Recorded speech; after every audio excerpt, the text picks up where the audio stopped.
Well. Hello, welcome. This is my first time in Hosier Lane. Well, yes. Welcome to the Lui Diaz Podcast. Welcome to Hosier Lane. Welcome to Melbourne.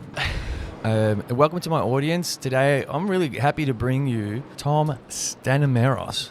Nailed it. Melbourne comedian, up-and-coming comedian. You've been at this for 14 months, kicking a lot of goals, firstly. And in today's episode, we want to talk to you about your journey, all of the cool little quirks and kinks that's got you from where you were to where you are now, and maybe have a little bit of a banter with the people walking past and with each other. Yeah, sounds good, man. Yeah, thanks for coming. Welcome. Thanks for the coffee too, by the way. That's all right. What was your order again? Almond cappuccino. When did you realise that was your order? I think I sort of worked out that I was a little bit like lactose intolerant. Oh, a little bit? Yeah. And, I just wanted to cut back on the dairy. And the one thing that I just can't cut back on is cheese. I just fucking love cheese. Yeah. I'm just a cheeseaholic. Oh, well, we taking the glasses off. That's right. I did take the glasses off. Oh, we wanted to look longingly into each other's eyes for a little bit. Well, this is a little bit intense now.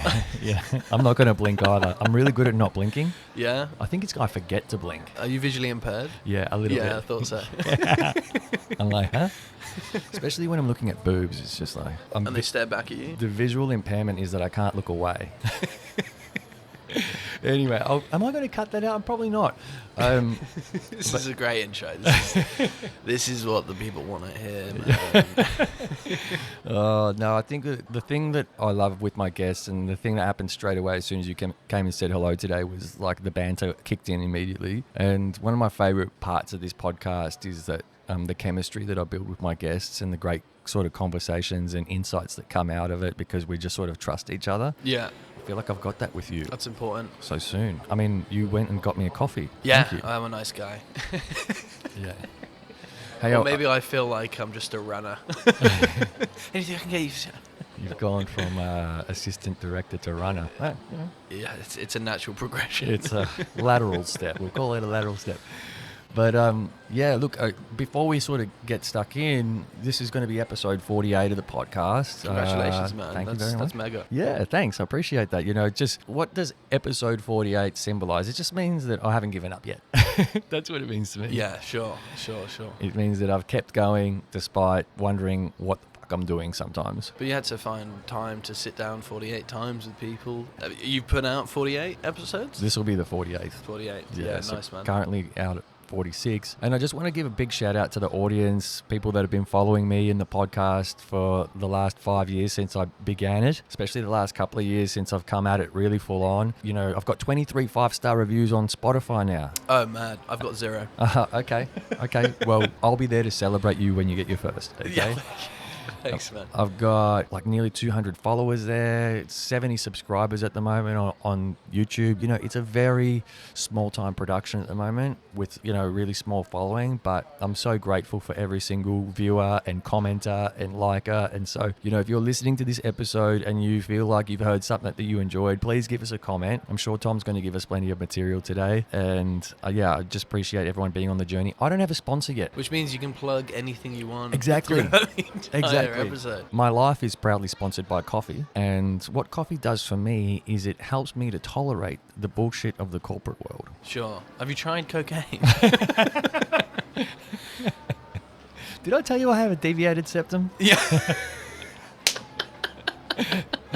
Yeah, no, great stuff. It can happen in multiple various different ways, not just from drug use. But yeah, thanks for coming, man. It's great to see you. Yeah, you too, man. Yeah, I was checking you out on Instagram. Yeah, sounds Instagram. about right. I was stalking you on the gram, and you wrote to me that you've been in comedy for 14 months. Yeah. Why don't you sort of kick off and just tell us a little bit about yourself, how you got started in the comedy game? Yeah, no. Well, it's connected to my coming to Melbourne and what happened before that. So I was working in film as an assistant director, and I was working on kind of lots of productions, and most of my life I'd been working towards being a filmmaker, and I found the assistant director's route was one that I wanted to take. It was very logistical, very hands-on. You know when you see like some behind the scenes of a film and someone's shouting action? Yeah. That's not the director, that's the assistant director. Oh, really? Yeah. So we did that?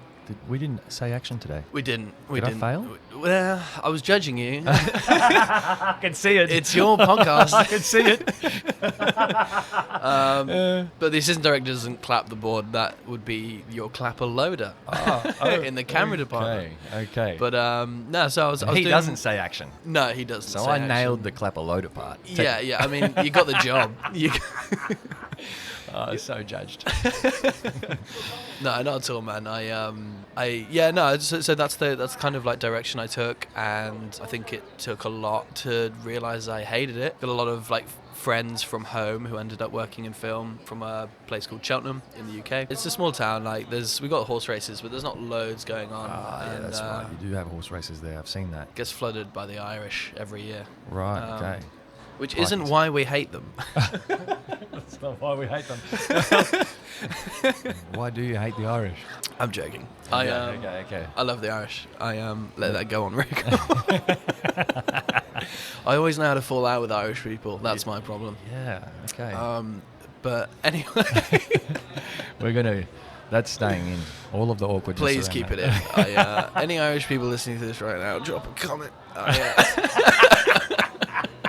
Just so I can find you. I'll take any comment at the moment. No comments right now. Oh, dude, same. Just verbal comments. Yeah, no, I'm getting a lot of please. verbal comments, but no actual written comments. And I'll take a hater, please. Any haters Yeah, out no, there? absolutely, man. Yeah. I feel that. 100%. Fucking hit me. Just engage with me. Spit on me. Whoa. But I had a motorcycle accident. Oh, shit. It wasn't too serious, but it really messed with my head a little bit. And I think at that point I was like, oh, I'm not enjoying the career I've chosen. Yeah. And so I decided to come to Australia. I was probably lost in Australia for about 7 months. Lost? And Like, just kind of like, what am I didn't have a doing map? with my life? Oh. I had a career. I'm now deviating from that. I thought geographically lost. I was Oh, thinking no, like, I were you in wouldn't a desert or something? Or like...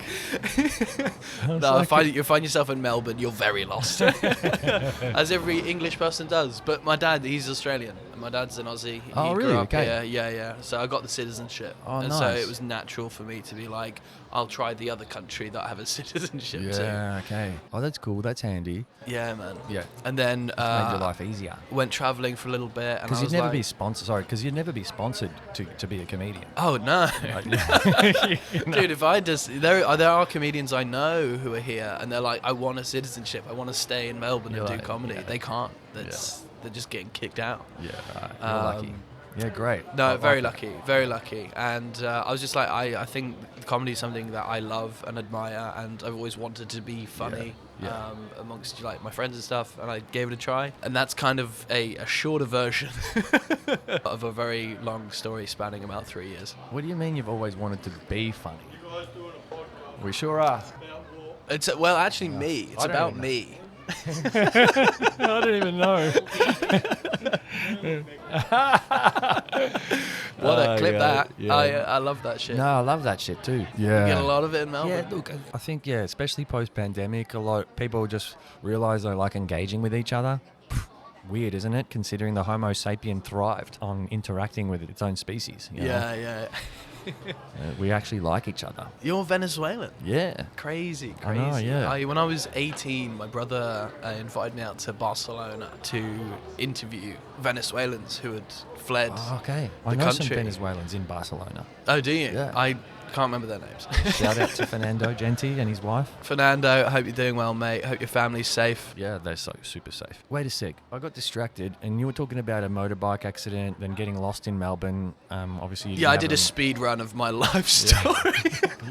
And you said something actually that I wanted to sort of pause on and reflect on for a moment. Let's do it.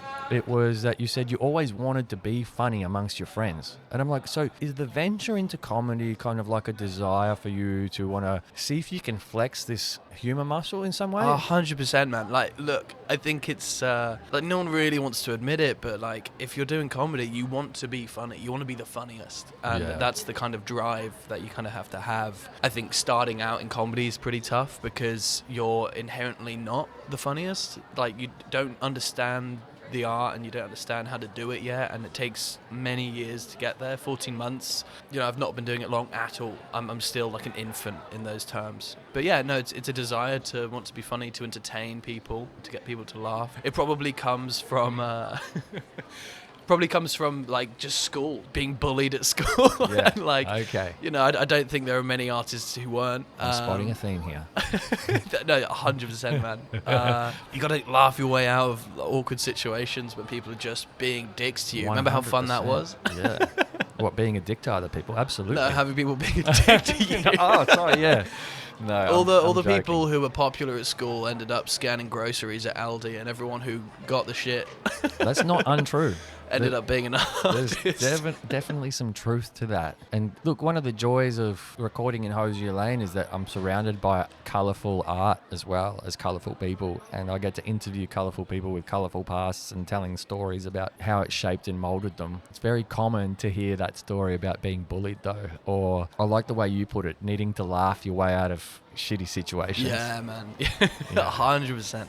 And like also like having the balls to give it a go, like that takes a lot. Just like if you're being harassed by people, to actually be like, I might try and make them laugh, and fail miserably every time. Because if someone's giving you shit, they don't want you to make them laugh. I really like that. I like that. That's what the goal of this is to pursue humor. It's like a constant pursuit, because you're talking about like being the funniest. Right, I'm not sure that's a realistic kind of goal. Like, how can you measure the funniest? You can't. By the way, I was watching a clip before I came here. Ali G interviewing the Beckhams. I saw that the other day, Oh man. my God. That is so funny. How good is Ali G? Fucking hero of mine. Genius, mate. Genius. Well, it's funny because I went to the Comics Lounge the other night. It was Tuesday night. It was the new material night, and Aj Barker and a whole bunch of other Melbourne comedians were there. And I laughed so hard that I was like starting to wheeze and like cough. Like I was laughing myself into asthma. You know how like people, let's say like laughter is the best medicine? Yeah, man. So if you laugh too much, like it's the opposite of medicine. You're like just like short of breath. You're gonna die. Yeah. Yeah. Got to turn this shit off. It's not good. I've overdosed. You'll laugh COVID into yourself. Yeah, OD on laughter. Exactly. Yeah, man. And I was thinking to myself in that moment, I haven't laughed that hard since I was watching Ali G and he was like interviewing a nun. Everyone's seen that one. Yeah, I'm not going to man. repeat any there of are the some stuff. like that. Well, that's the thing. I think like some of the most beautiful moments have come from moments of like when you're sharing laughter with your friends or your family. Yeah. And, it can kind of come from anywhere. It can come from the conversations you're having around a dinner table, or it can come from, the TV. I think that's where a lot of people turn to switch off nowadays. I don't know. I think wanting to join comedy is part of wanting to be one of those people who bring that to people. Fucking love that. I love it so much. It's so needed. It's really needed. I was talking... There are too many people trying to do it. that aren't funny. Too many people. Well, yeah, there are and aren't. I mean, there's a wide spectrum there, but there are hundreds of thousands of people who are trying to do it. Yeah, sure. But I think that the mindset, it's the right... I love the mindset of it, because I don't necessarily believe that everyone needs to get up on stage to make people laugh. The funniest people I know don't. Yeah. Well, I don't have guts to get up on stage and do comedy. I don't have the desire to. Like Stephen Bradshaw and I last week, not last year, were talking to each other. He was like, "Oh, Louis, I'm going to get you to get up at Goffs one night and do a set. We're going to make it happen. Come on."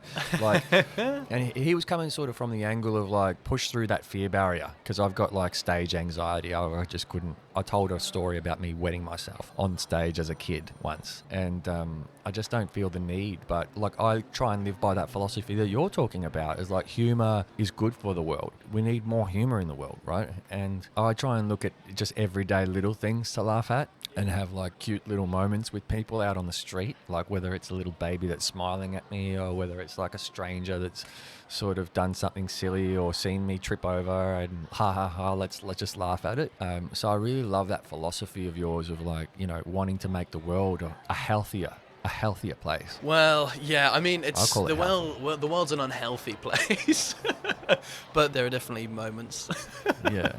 But if I think of the world as a balanced place, like let's just say like there's a yin and yang, 50% good, 50% evil. Do you believe that? Could be. Yeah, I believe in balance. I think it's imbalanced. Yeah. Otherwise, I'd be laughing 50% of the time. It's like a 90-10. I'm crying and then I have these moments. Yeah, okay, you should see a therapist about that. Yeah, no, man, no, it's too expensive. I'll choose comedy, man.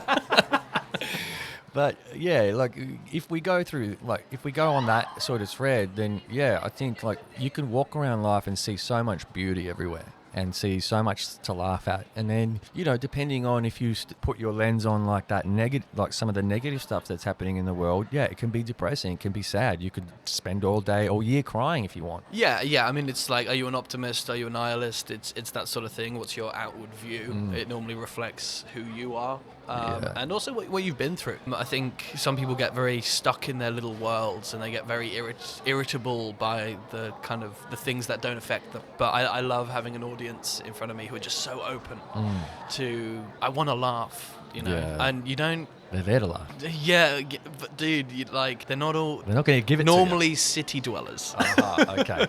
Normally you go out into the country, they'll laugh at anything, man. Really, you don't even have to have like a good joke. They're just there to have a good time, and sometimes that's more fun. I mean, it's not as rewarding. Yeah. It's like I could have said anything tonight, but they were just there to laugh, and I did my job. But in the city, you got to work for it, and I guess that's where you kind of like hone the craft.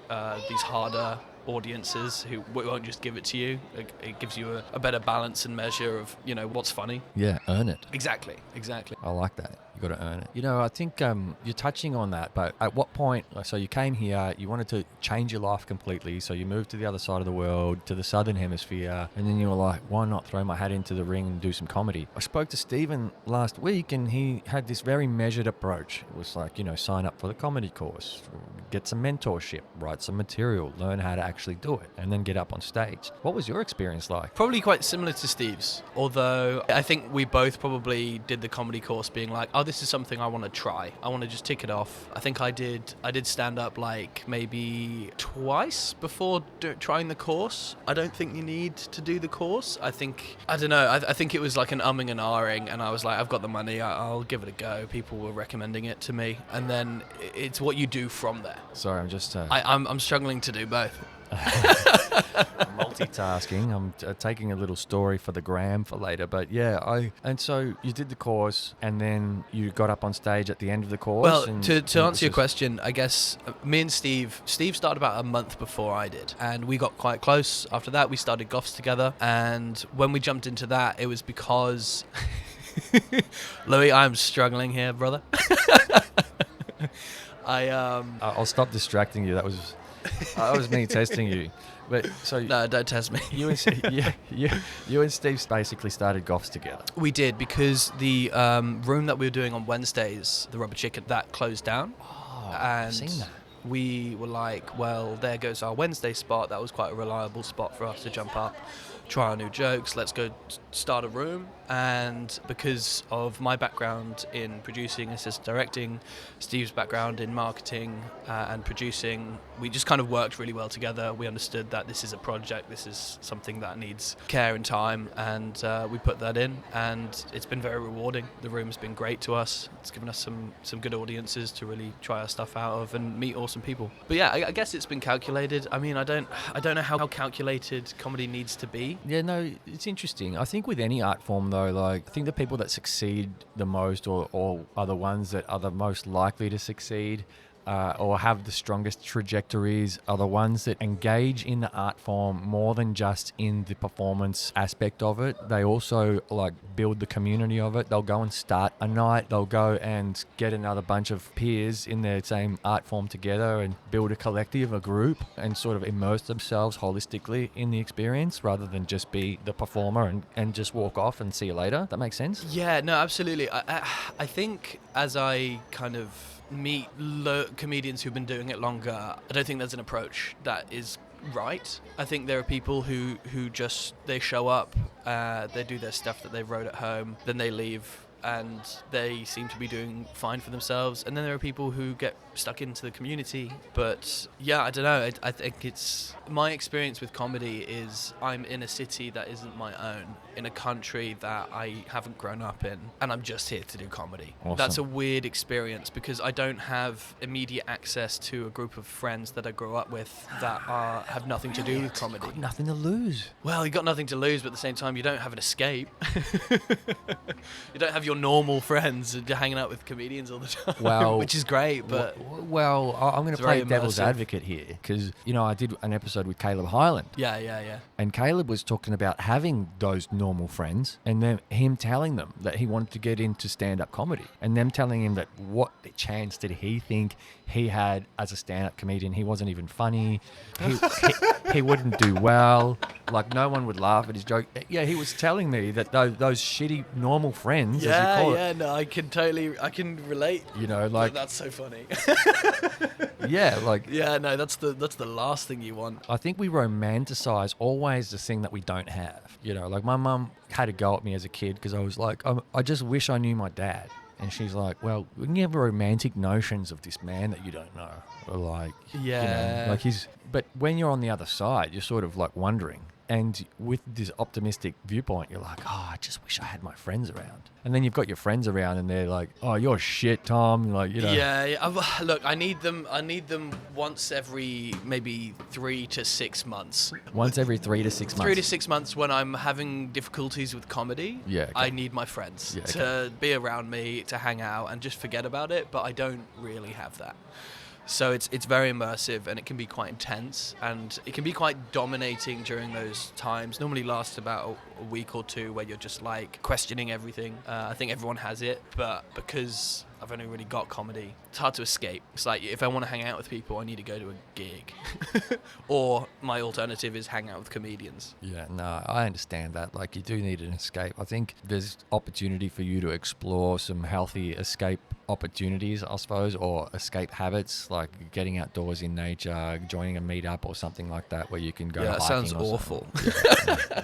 I don't know, going to the beach and shit. You're killing me, man. You're killing me. I don't know, just something... I'm trying to think, like, what could you do? I think it's. I don't think know. you love the immersion of it. I do love it. I'm very like all or nothing, and so like jumping all in and just going. I'm only in Melbourne for comedy now. When I made that decision, it was very exciting. Yeah. I think in practice, it's more difficult than it seems, but at the same time, it doesn't mean I'm not enjoying it. There are just moments where I miss home, and that's probably normal. I've been out here for like 2 years now, but it's not cheap to go back. So it's here or there, and I've chosen here, and I'm loving it. And the perks of just being in a city just for comedy mean that you're surrounded by it all the time, and you kind of get your face out there more than someone who probably has the backup of friends and community, whereas mine is comedy. Those are both the same thing, whether it's healthy or not. That's I don't not know. healthy, but it's sometimes necessary. Yeah, know? maybe. Like, if you look at anyone that's ever achieved anything, like, great, there's probably been times of, like, insane intensity dedicated to that one thing. Caleb and I were talking about Michael Jordan. I don't know why he comes up, because the fucking guy was bouncing a basketball over there, and the first thing I think of when I see a basketball is Michael Jordan. Oh, okay, I thought you were going to say Caleb. Hi, Caleb. And the reason for that is because, he was so damn good. But if you go and watch The Last Dance and you realise how intense he was, how just, like, insanely competitive he was in every single way. He wouldn't even let the security guards of the locker rooms win a game of, like, 2-up or whatever it was that they were playing. He wouldn't let them win. Yeah. $20. Look, I get it, and I love that drive and that kind of, like, focus, and sometimes I wish I had that level of intensity, but at the same time, it's like, well, you've also got to get along with these people. Like, a lot of comedy rooms, it's like people get up in those rooms because they're friends with the room runner, and you've got to be likable. And if you're just like 100% intense all the time, no one's gonna like enjoy being around you. It's like, you better be good if you're gonna be that intense to at least get away with it. And Michael Jordan was, incredible. He didn't have to be nice to counteract his intensity. Right. Okay. Yeah. Okay. I like that. If you're not going to be excellent at something, be nice. Yeah. Well, there's a quote there, isn't there? I don't know who said it, but it's like people who are nice are counteracting for the fact that they're not talented or something. Okay. It's a very narcissistic quote. It's not my own. But yeah, I don't know. I guess I'm saying be nice. I'm saying be less nice and be more driven, motherfuckers. Yeah. No, but I like the Drop your point. friends. I like the point. I think there's, before I forget as well, you touched on getting into a motorbike accident. And yeah, I was going through your Instagram and I went through the entire Vietnamese motorbike trip that you did. Was it with your dad and brother? Yeah, we did. Me and my dad did it a year before. And then this year, my brother joined us as well. That was so good. Or dad joined me and my brother. I got to say, I freaking loved watching that. Thanks, man. That was so much fun to make. You are Hard good to at that. make. To do like one trip in a day and be like, I need to kind of, Content. I don't know. Yeah, Yeah. To have enough to say in a video. Yeah. Otherwise it's like, here we are motorbiking again. Yeah. But they were so much fun, man. But yeah, so I had the motorcycle accident and then what was that? Probably February 2022. I was on my way home from a shoot and this guy cut across my lane to go into a side road and didn't commit, and I just didn't have enough time to get out of the way. He didn't commit to it, so I just went over his bonnet. And then a year later, I'm in Vietnam on a motorbike again in like a more dangerous country. Yeah, I'm surprised. Yeah. Because when you said But it was very healing to Yeah. jump back on, the horse, so to speak, to be like, I mean, I'm glad I got out of it okay. I'm glad that nothing happened in in Vietnam that made it worse mentally. Worst thing that happened was this year, Dad got into an accident. You probably saw the video. I did. That was terrifying. Me and my brother were really shaken up by the experience, more than my dad was. He's a hard unit. But me and my brother were like, I don't know, just seeing your dad get taken off a motorbike is just like a very kind of confronting experience. Yeah, it would be. Damn. I'm glad he's all right. Yeah, survived. Yeah. I'm glad he's all right. It wasn't a hard. His bike was okay. It's just a couple of scratches, but not nice. And also just like it was a huge reminder to us to this is a dangerous thing we're doing. We're in a country on motorbikes where the roads are very dangerous, and then we had to complete our journey. That's a difficult thing to do after an accident, but you got to do it, and that wasn't fun.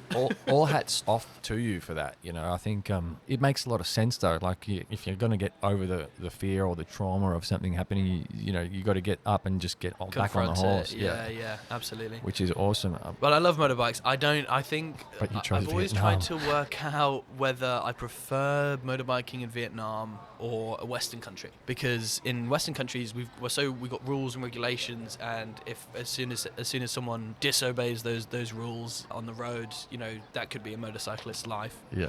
In Vietnam, everyone's so like conscious and aware. As much as there are no rules and it's a bit lawless on the road, Yeah. everyone is also like, it's a motorbike country. Like everyone's very aware that there are motorbikes around them, even if they're cutting them off. So I don't know whether the awareness makes it an easier country to ride in, or whether it's just like more dangerous.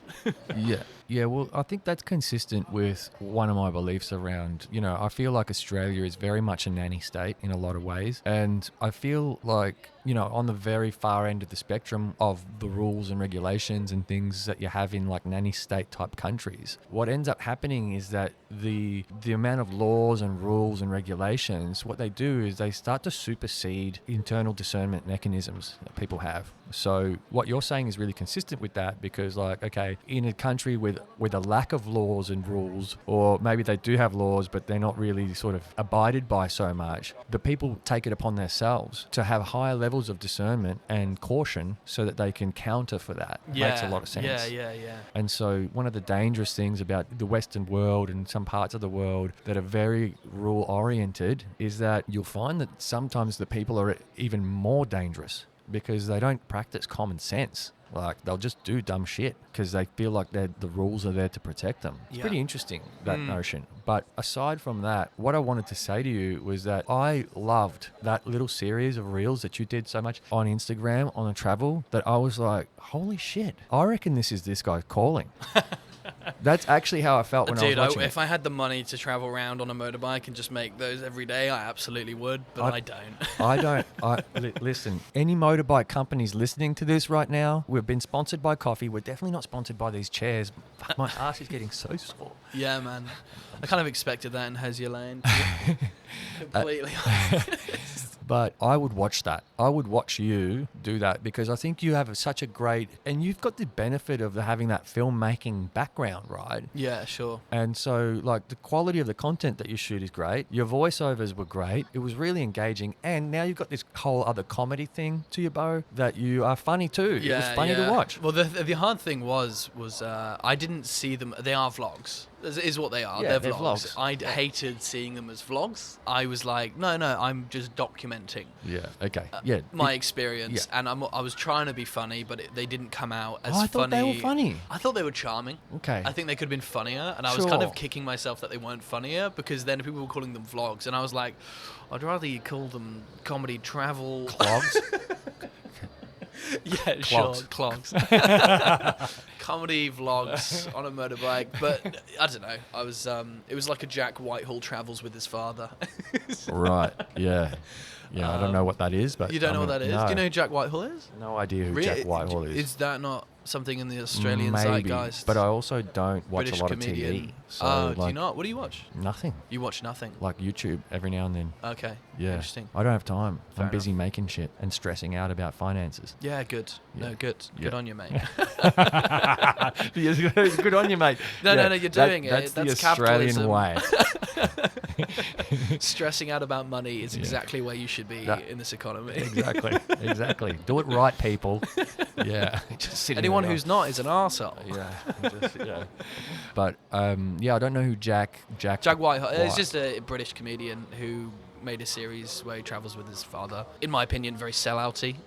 Really? Yes, What was relying who on was he your. selling out to? Well, it's like I don't know. There's this kind of like thing where it's like just be a comedian, like do shows, travels, make specials, do your thing. And he made a show. I don't know why I'm shitting on Jack Whitehall in your podcast, but he then started traveling with his dad, and his dad's quite funny because he's very old and a bit racist and a bit homophobic, and it was just kind of like I don't know, relying on my dad's kind of lack of modern societal norms to I don't know, mate. Well, you know, What an interesting tangent. We can cut that out. Jack Whitehall, you're fine, mate. I don't cut much out of my podcast, by the way, but I think No, I didn't think you did. there's something to be said. You know, like I appreciate that. You know, maybe the content that you're used to watching from Jack is probably rather different to him traveling with his dad, but we've got jets. Oh, yo. Yeah, That's sick. and they're flying so low. That is very low. That's very low. Yeah. Wow. 9/11 all over again. I'm getting flashbacks. Don't remember it, mate. I'm a 99 kid. I was 17. You were 17? How old are you? I'm 25. Oh, I'm 40. I'm 40. You're 40? I just turned 40, yeah. Congratulations. Thanks. How does it feel? It feels like look I'm lucky to great be alive. for 40. Yeah, well, fuck, it takes work. So is this your midlife crisis? This is it. Yeah. The podcast is my midlife crisis, people. Yeah. No, it's a thing I've always wanted to do, but I never realised that that's what I wanted to do. Yeah. Actually, I went to film school and studied film and television and did my favourite aspect of it was documentary filmmaking. Yeah. And I did a couple of small pieces and then I had my kid and went and worked in the building industry. But documentary was so fun for me. Yeah, man. Because life got really real really quick and I had to sort of just focus on just earning money. I dropped it. And Why documentary? I just found that it was... Like the guerrilla on the fly aspect to it? Like unscripted? Yeah. Like we're going to work with what we capture? Yeah. Sure. Yeah. Yeah. Well, that's the thing about the vlogs. Yeah. I was like, these are mini documentaries, and people were like, no, they're vlogs, and I'm like, they're vlogs, but but I would prefer to consider them, mini comedy documentaries, and they're not.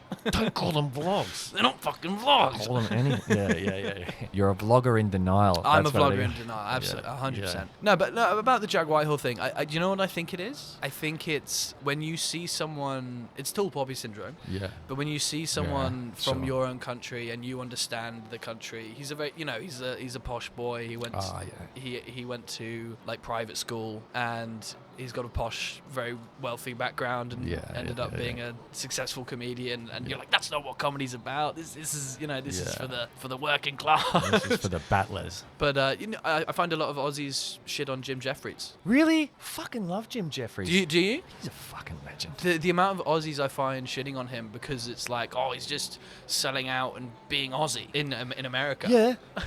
So what? Well, I'm glad you agree. I love Jim Jeffries. Well, like there's 30 million Australians and half of them aren't really even Australian. They're immigrants, right? Yeah. Like you're a rare commodity, right? Yeah, you are. sure. Anywhere in the world you go, in a world of nearly 8 billion people, you're going to stand out and people are going to like you for it. Use it. I'm of the school of surprised there thought. aren't more Australians. Australian comedians that are kind of doing what Jeffries did. He's funny as hell. He's great. Yeah. I love Jeffries, but at the same time, it's like, I don't know. I'd love to see more kind of Aussie comedians going international and making it big like Jeffries did, because I love Aussies. I mean, I wouldn't be here if I didn't. Yeah, well, I think there's something to be said about tall poppy syndrome. It's very easy to be an armchair expert. It's very easy to be a hater. It's what I am. Being a hater is the cheapest thing in the world. It's so cheap. And you see someone out there doing something. Like, one of the things that I realized, you can judge your level of success based on the number of haters that you've got. So come at me, haters. No, but I think and it was funny because I was having a thought around that. Yeah, something to be said about having no haters. Yeah, exactly. But I think, so here's the thing. In this stream of content creation, podcasting, the biggest podcaster in the world is Joe Rogan. And, like I said, I don't watch a lot of stuff, but I do come across some Joe Rogan clips from time to time, sometimes on Instagram, sometimes on YouTube. And on one of the YouTube ones, I just decided to go into the comment section, where I rarely ever go. I love the comment section. Yeah, it's my favorite. They can be good. Yeah. It's so funny. Yeah. And all it was just hate. It had like 1,000 comments, and it was just, I was struggling to find anything positive in there. But yet this is the guy that Spotify paid $200 million for his podcast. Yeah, man, he's got an audience. Hate is cheap. I don't just dislike. I love having a debate. I love kind of like not enjoying something and talking to someone who does enjoy that thing and seeing whether, who comes out on top. It's that competitive nature, but at the same time, it's like, yeah, sure. If you got an audience, you're doing better than most. Yeah. But I wouldn't listen to a Joe Rogan podcast for Joe. I would listen to it for his guest. Yeah. I think he's great at what he does. He knows how to kind of get that out of them. He does, yeah. Gets them high, gives them whiskey, gives them cigars. Yeah. I'm sorry, you had to buy me a coffee today. Yeah, I know. How shit of a host am I? I will be leaving a review. Yes. Yeah. Hey, I'll get you lunch after we pack up. How's that? I saw some food in the fridge at work that some people have left behind. That we can stick in the microwave. Absolutely fine. Yeah, sure. As long as it's a little bit moldy. It looks like a good curry. And curries don't get moldy easy because those spices just keep that shit preserved. As a British man, I accept. Our national dish. No, good. But going back to like where we started on this thread, it was about how good I feel you are at telling a story. Thanks, man. How natural your style is, and how I thought it was funny. But I feel like I'm more like one of those countryside people that you were referring to earlier, where I'll laugh at at the Comics Lounge the other night. It was very funny, and people were laughing a lot, right? But then there was moments where people were laughing less. I was still laughing a lot in those moments. Yeah. I'm very easy to please. Yeah. And so I wouldn't have called it a vlog, but now that I think of it, it's a vlog. It's a vlog. It was vlog-esque. It's a vlog. And that's fine. But it was funny. Thanks, man. I appreciate it. And it was trying insightful. To be. It was insightful. Yeah. I loved the little, what made it really travel-y was like where you went, oh, here's the route that we're taking today and on the map. And then you just going about your business and stopping in these places and doing these things and talking about the risks of it. I loved it, man. Yeah. It's just about what it was capturing moments. And there were definitely like some very interesting moments on that trip to capture. And sometimes it's like, this is a bad moment. I'm not enjoying this moment, but we'll capture it and we'll see what comes of it. There'd be times where what we'd normally do is we'd stop every hour because the heat was punishing. Right. I think that was the hardest part about the trip.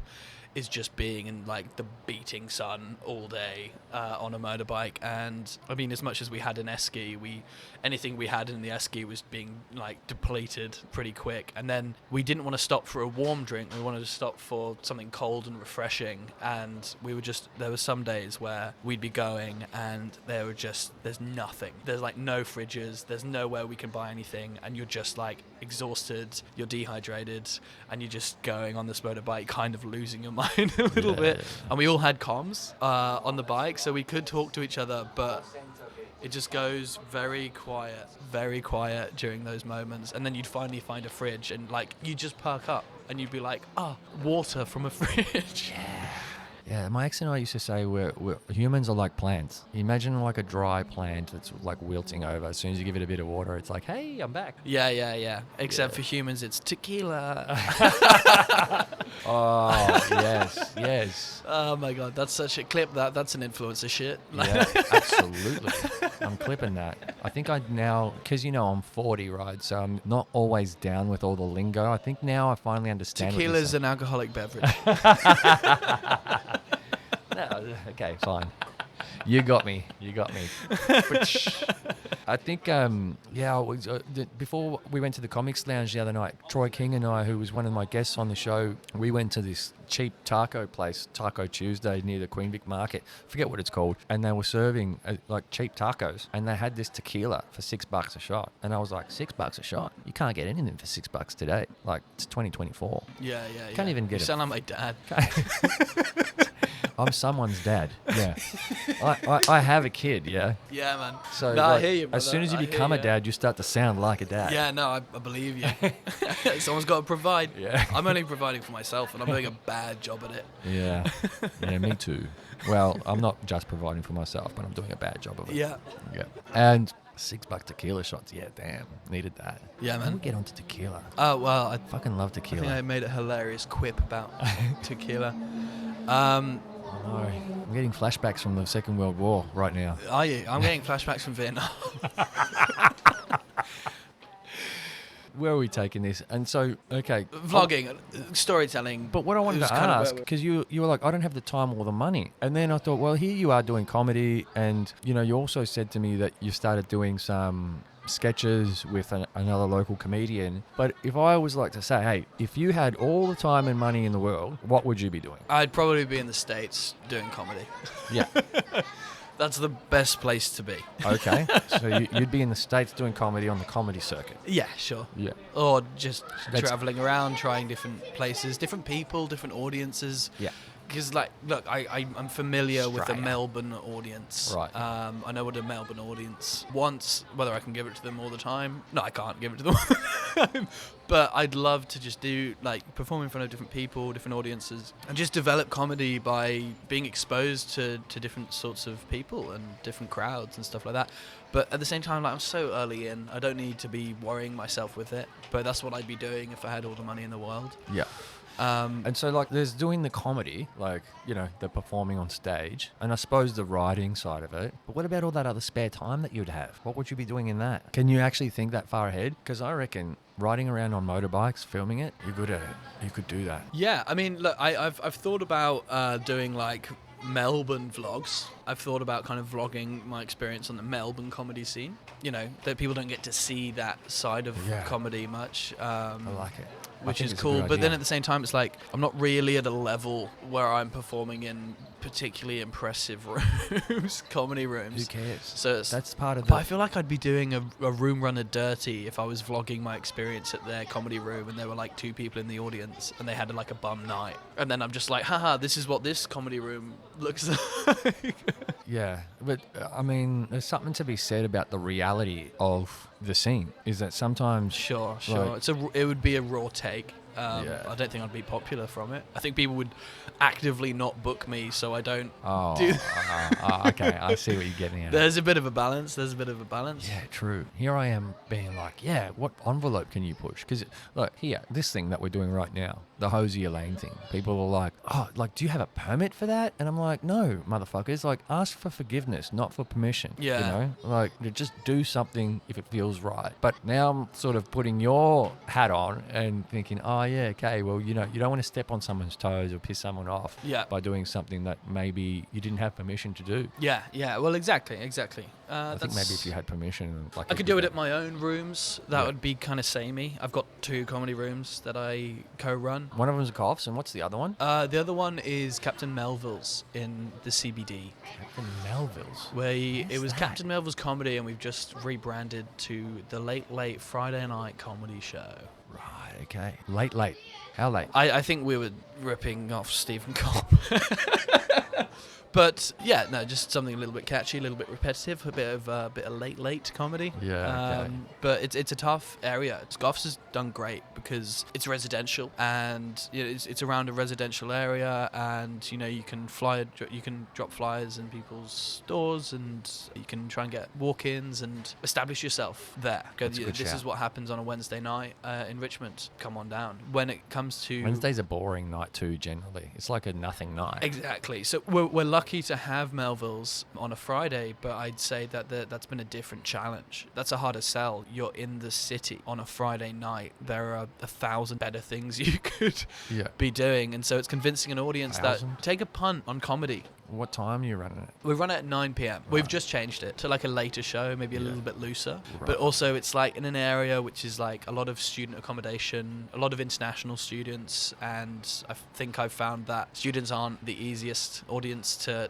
pull, and they're not the greatest audience when they're actually there. I reckon English is terrible, half of them. Well, and when English isn't your first language, that's not really the audience you want to pull.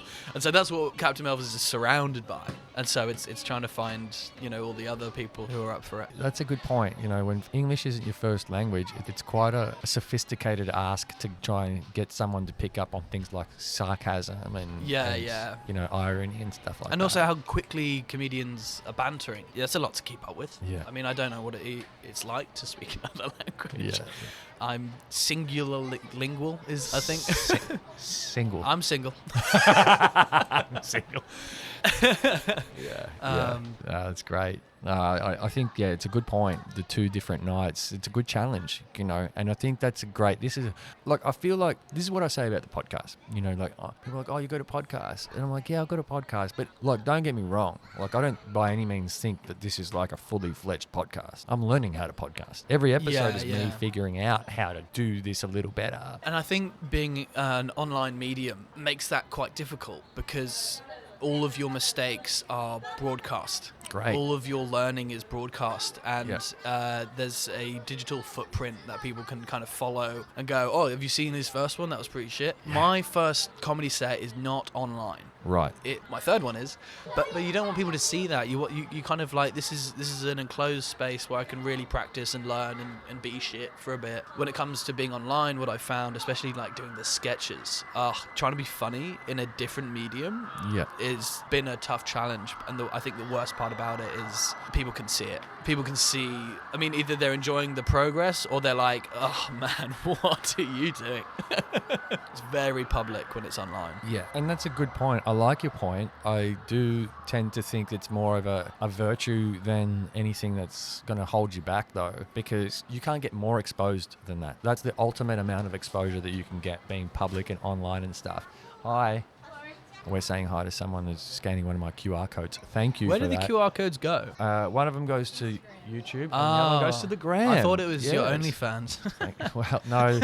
Follow the link in the bio. That's my other podcast. I'm sorry. Nailed it. OnlyFans. Thank you for that. No worries. She almost asked for my phone number. Thank you. Well, thanks for blowing that for me. I'm joking. He's got a kid. Means it works. Killed it.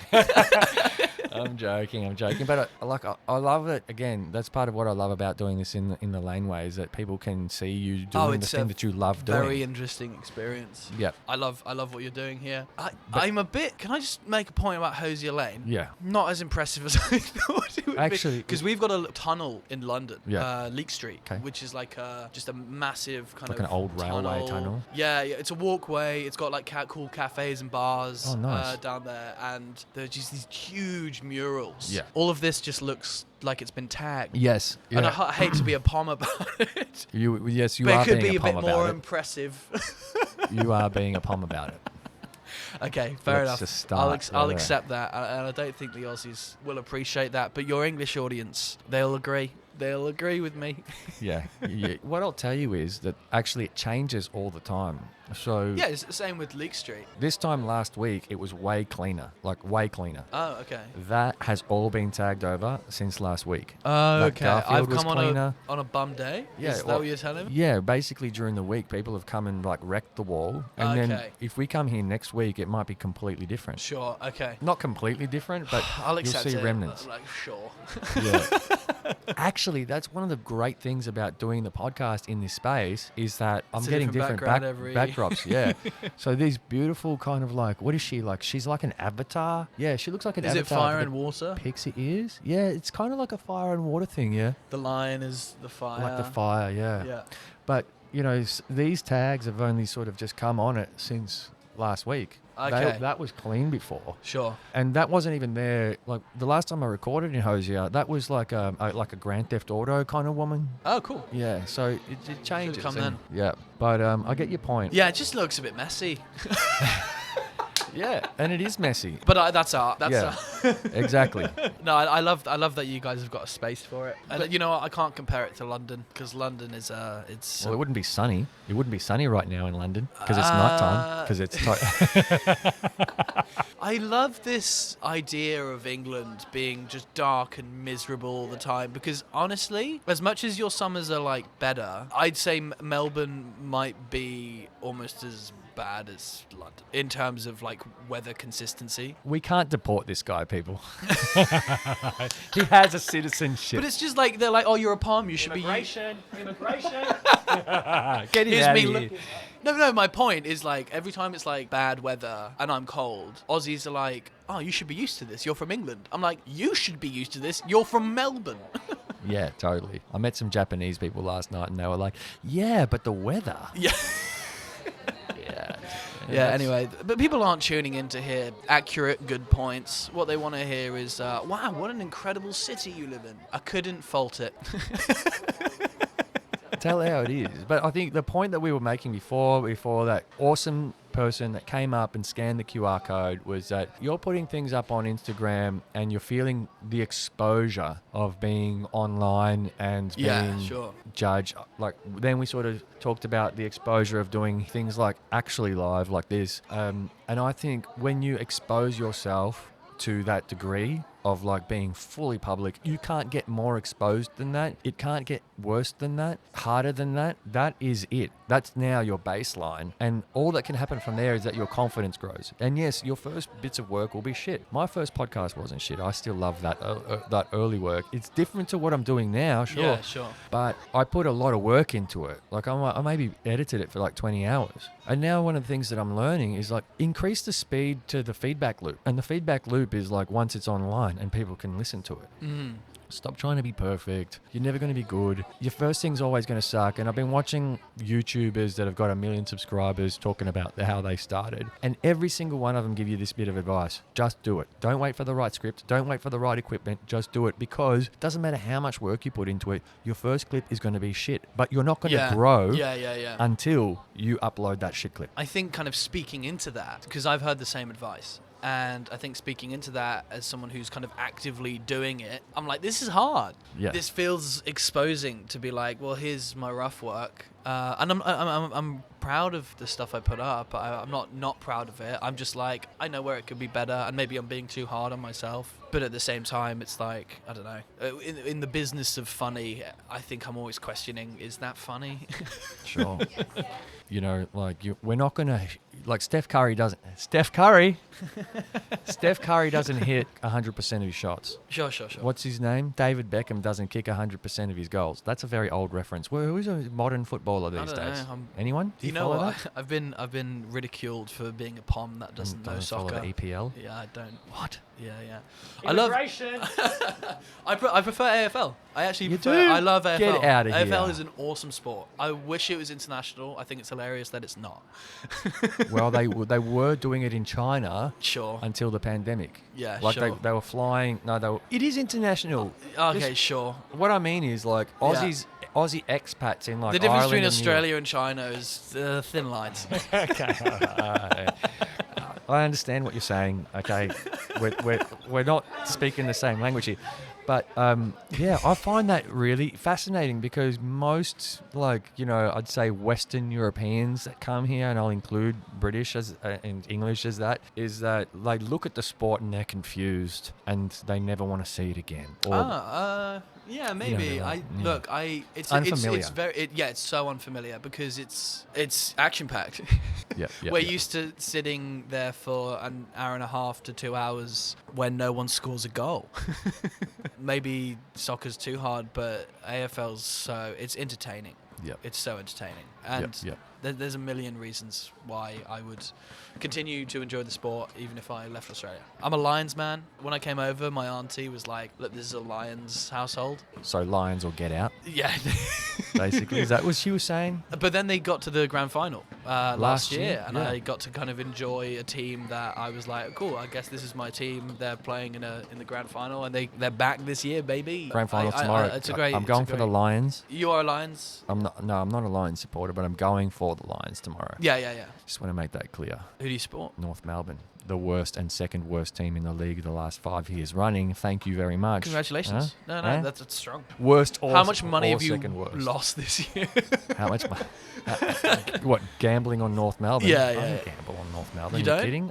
If I did, I'd bet on them to lose. Fair enough. I've ridden the Lions train for the past 3 to 4 games, and I would when they were playing Geelong, lost money. That was last week. Yeah, they played Geelong last week, and I was like, right. I've lost this money. And I was in Geelong bartending, and the whole bar was like cheering for Geelong, and I was just like the lonely bartender behind the bar, just going, come on, man. How good was that last 2 minutes? Oh, amazing. Great. Close game. Yeah. A lot of fun. I I thought Geelong were enjoyed winning that money. Yeah. Yeah. So you do like being the unpopular person in the room from time to time? All the time. If I can make enemies, I'm having a great day.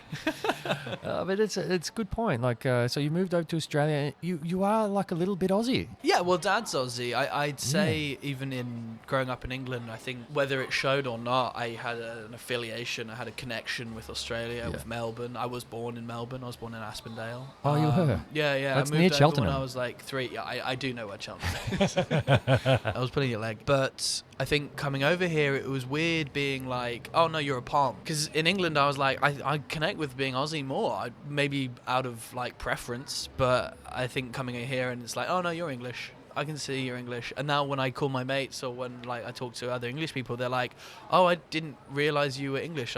You've got an Aussie accent. But Aussies are like, no, you're a Palm, mate.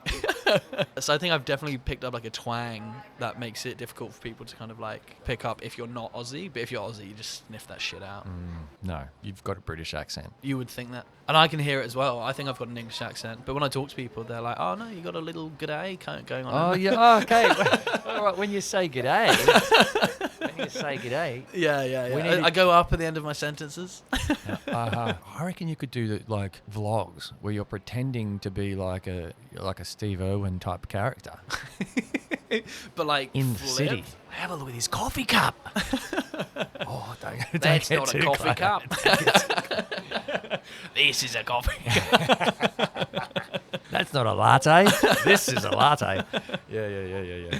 No, I think there's so much potential with your skill set. Having been that filmmaker, having that experience on set with really professional equipment and knowing what professional production looks like, having your comedy background. I think, I like the banter that we've had today. I think you're really natural at the vloggy in-person stuff. It must be such a challenge to be scripting things. I know I don't do it because I come from scripted film and TV. So I kind of prefer it. You do? I want to know what's going on.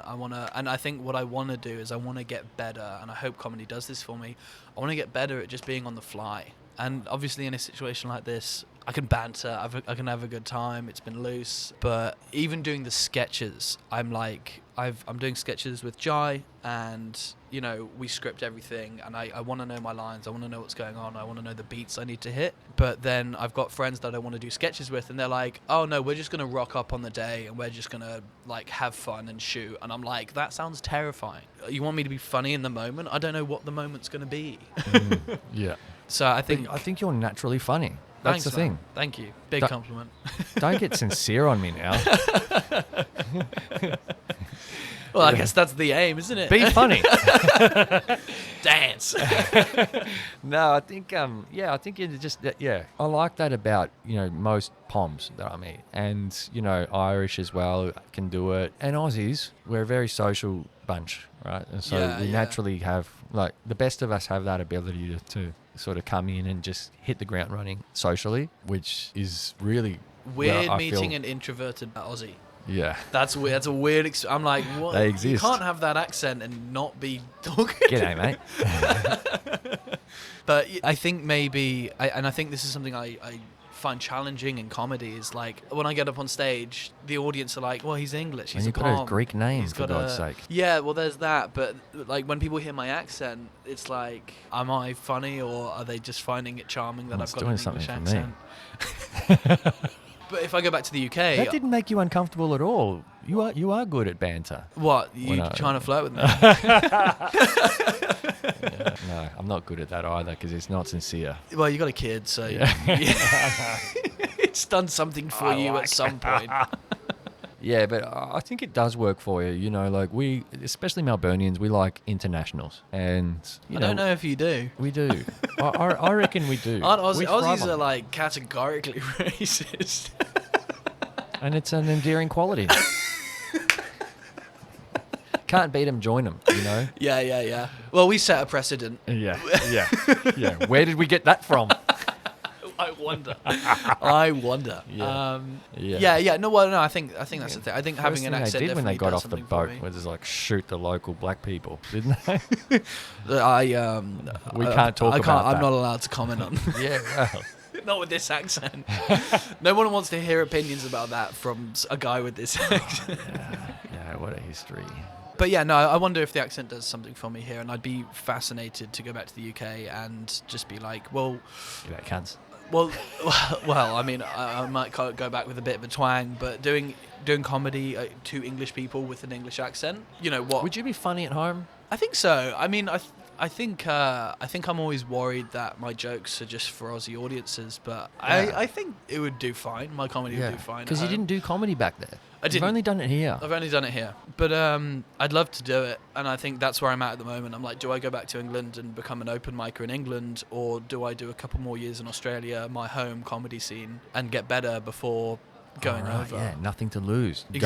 Exactly, and like, but you know, wherever you establish yourself, it's going to be harder to do comedy there, because you know, people have seen you grow and be shit, and you know, it takes a lot of convincing when someone's seen you bomb enough times to be like, yeah, cool, you're good. Yeah. But when you come to a new scene fresh and they have never seen you before and you're like, you're fine, they're like, cool, I'll give you some more opportunities. Yeah, nice. No, I get that. I think this could be a really good training ground for comedians. Absolutely. I think our audiences aren't necessarily that easy. It's a really good place to Sharpen your tools.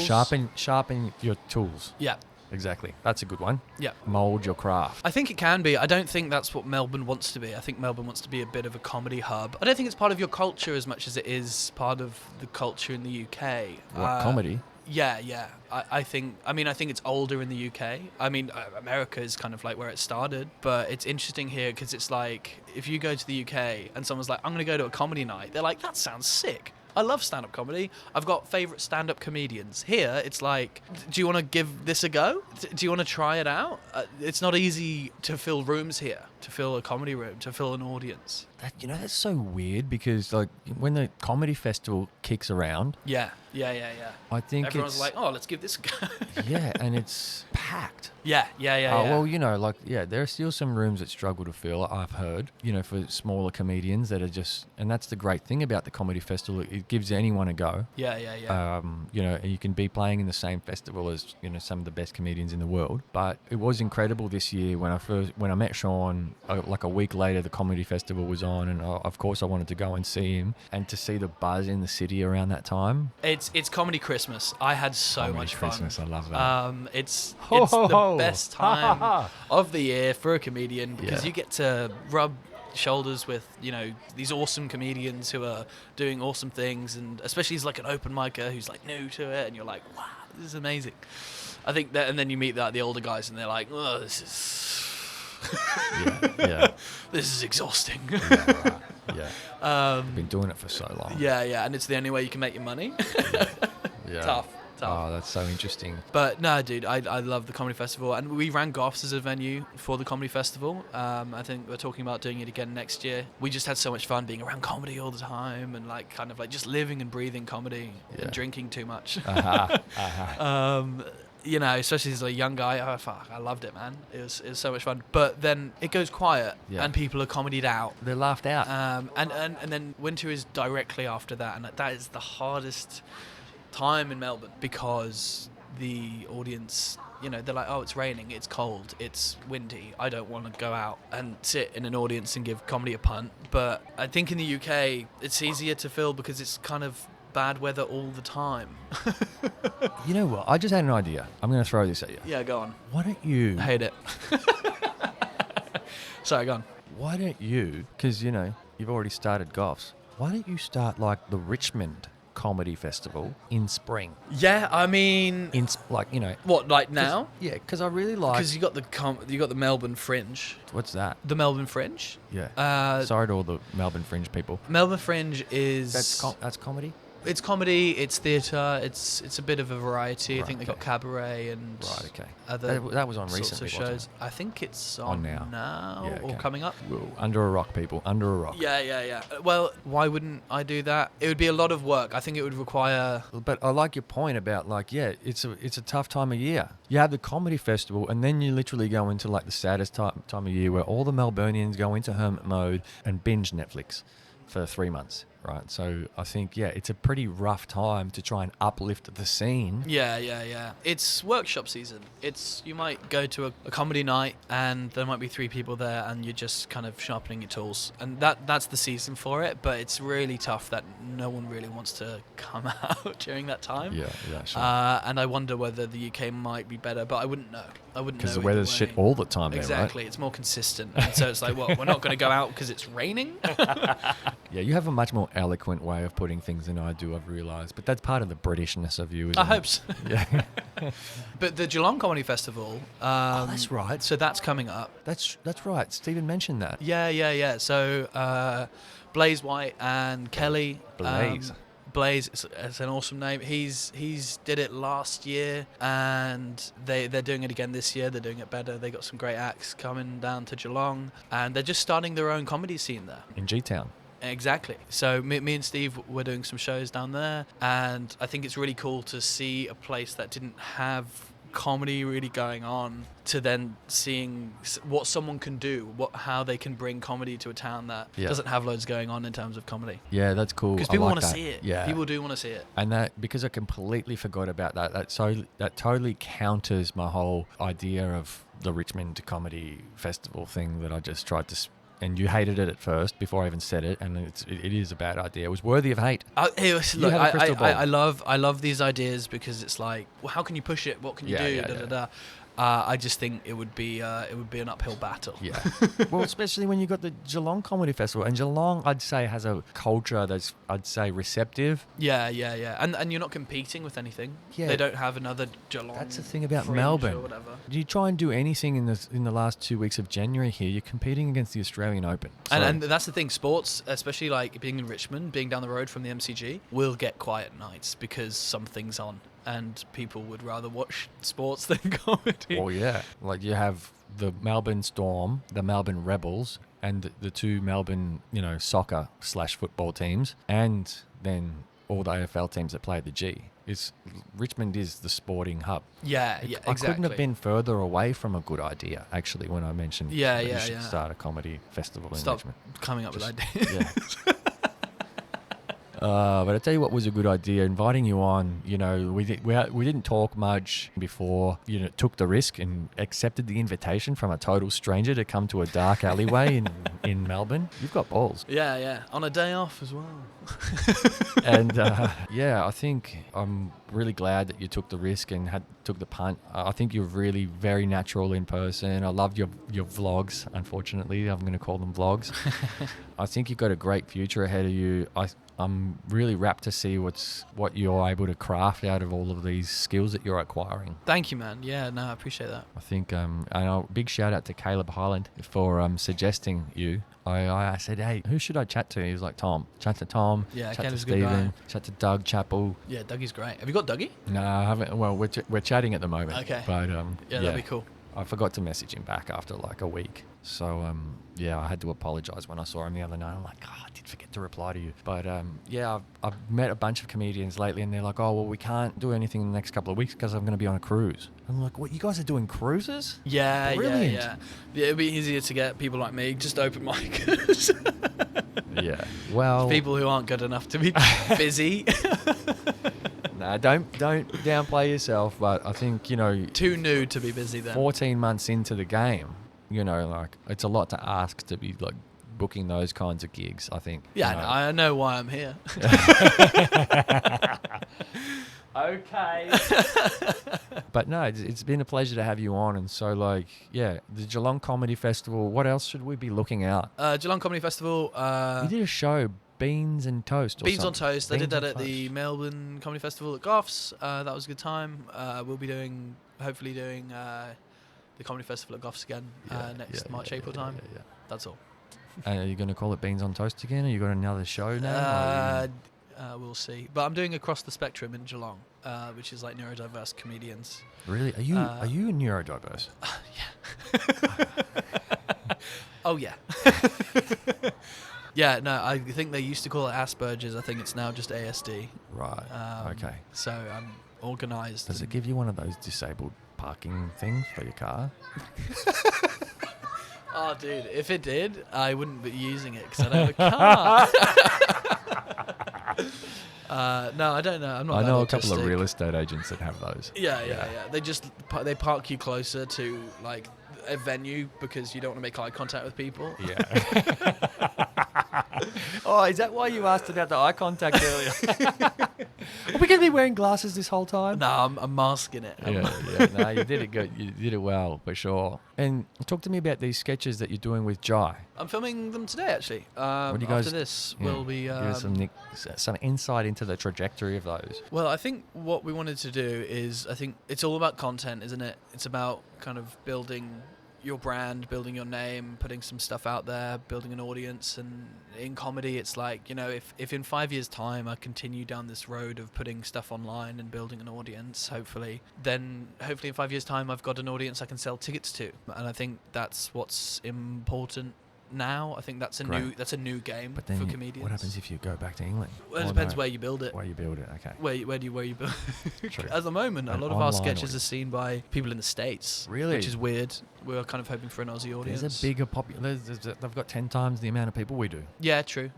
But yeah, it depends what you're putting out. I think we thought that the sort of audiences that we'd be kind of making them for were like a younger audience, 18 to 24. But people who are watching our reels, our sketches, are like 25 to 35. We're like, oh, we can't be dumb. We have to like actually entertain, which kind of raises the stakes a little bit. I hate to say it, but 18 to 24, maybe a little. You don't have to be as intelligent. You know what's funny, actually? You raise a good point about online audiences and the people that we think are watching us. The significant portion of my people are the ones like 30 to 40 or like 25 to 35. That's my biggest cohort, surprisingly. I'm getting quite a number of 18 to 24s.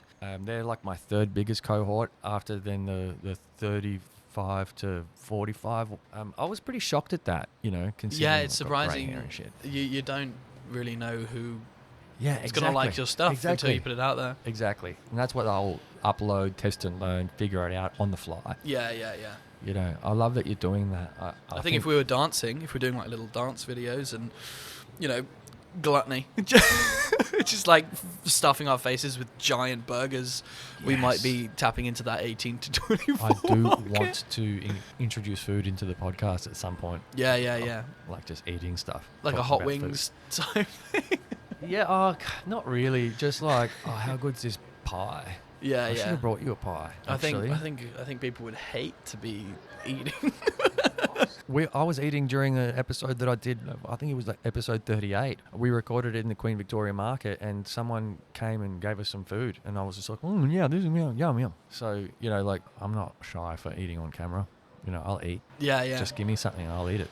Sick. Anything. Sick. I look forward to seeing the development of the Lui Diaz podcast. No, and I'm looking forward to seeing your development too. And this has been very unscripted, and thanks for bearing with me as I've taken the banter on like different tangents, and thanks to the audience for sticking with us through all this. Like I said, I'm really excited to see where you go, because I think you've achieved a lot so far in the 14 months that you've been in comedy. Like, that's not long. That's not a long time. But no, it's not. You managed to pull a comedy festival gig. You're doing sketches. You're running 2 comedy nights. Like, the full immersion of it, despite the intensity and you feeling like you might not be able to get away, I think it's led to a lot of growth. Yeah, potentially. Yeah, I can see that. Hopefully it does me good. And I think it's going to pay off. Yeah, hopefully. It's inevitable. I mean, either it pays off or you find me on the Westgate. It's one or the other, isn't it? Is it on the Westgate, or we find you in Port Phillip Bay? Off the Westgate. No, we shouldn't joke about suicide, but... I didn't say anything about suicide. Oh, okay, all right. In a dinghy. Yeah, right, okay, sure. Bungee jumping off the Westgate. Yeah, but the thing I love about comedy, and that some of these comedians have reminded me, is that life can be dark, and there are dark topics. And one of the comedians at the Comics Lounge on Tuesday night was actually making light of suicide, right? And or what do they call it these days? Self-ending, or whatever the fuck they call it these days. I'm not good at these politically correct terms anymore. Do they not call it suicide anymore? Oh no, they try and use some like de-lifing. Unaliving? Unaliving. Fuck that shit. Okay. Yeah. Well, I thought that was like anyway. I thought it was like the way to censor it online, so you don't get. Should I be censoring it? Should I beep this entire section? Beep. There's going to be 5 minutes of beep. I think if you call it suicide, Instagram picks up on it and they flag it. So people call it unaliving, so that Instagram don't flag it. It's a more censored version. Abstract, isn't it? Yeah. Anyway. Yeah, I think to our point earlier that we were making at the start of this recording, it's trying to make the world a more light place to live in. And I really love that you have made a conscious effort to step into this space to not only try and test your own, how far you can get at being the funniest, but also that you understand the context, the societal context around how important comedy is to society, the world. And what the part it plays in making it a lighter place. I love that about you, and it's been a real pleasure to chat to you today. And yeah, thanks for taking the risk, like I said before, coming on a relatively unknown podcast in a relatively unknown laneway. No, there's a lot of people, as you can see. It helps that Caleb was thrown into it first. Caleb, he's our guinea pig. We threw Caleb at stuff, and then if he survives, we're like, okay, we'll give it a go. I have a lot of respect for Caleb. Yeah, like he approached me after I did the one with Sean, and I didn't film the one with Sean. Okay, yeah. He just saw like reels that I had been sort of taking photos and posting, and he was like, "Yeah, I love what you're doing. Can I be on it?" And I was like, "Fuck yeah!" Oh, how good is that? Someone asking me for once. Yeah. It makes a huge difference if you. Comedians are narcissists, man. We love this shit. I don't think it was narcissistic. I'm joking. But and Sean too. One of the things that I've found about comedians is they're like, yes. Yeah. Desperate for attention. No, well, that's not what I'm saying. Why are you twisting everything I say? Twisting what you're saying into the truth. Oh, I love it. No, it's been awesome. And, I think if you had any advice for someone that's thinking about doing what you have started to do and taking the risk and getting into comedy, do you have any sort of final words that you'd want to leave anyone with? Who's thinking about getting into comedy? Well, just, flying over to Australia and running away from Well, first you got to have a motorcycle accident and it all kind of goes from there. No, My advice for someone, stop talking about it.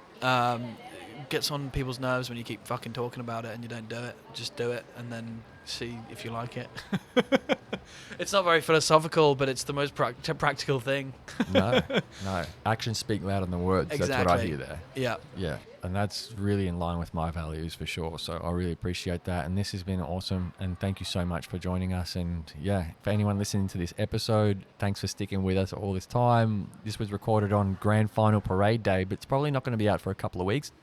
So, yeah. Go just Lions. give it some time. Go Lions. Go Lions. Thanks for coming, Tom. Thanks, Louis. Appreciate it, man.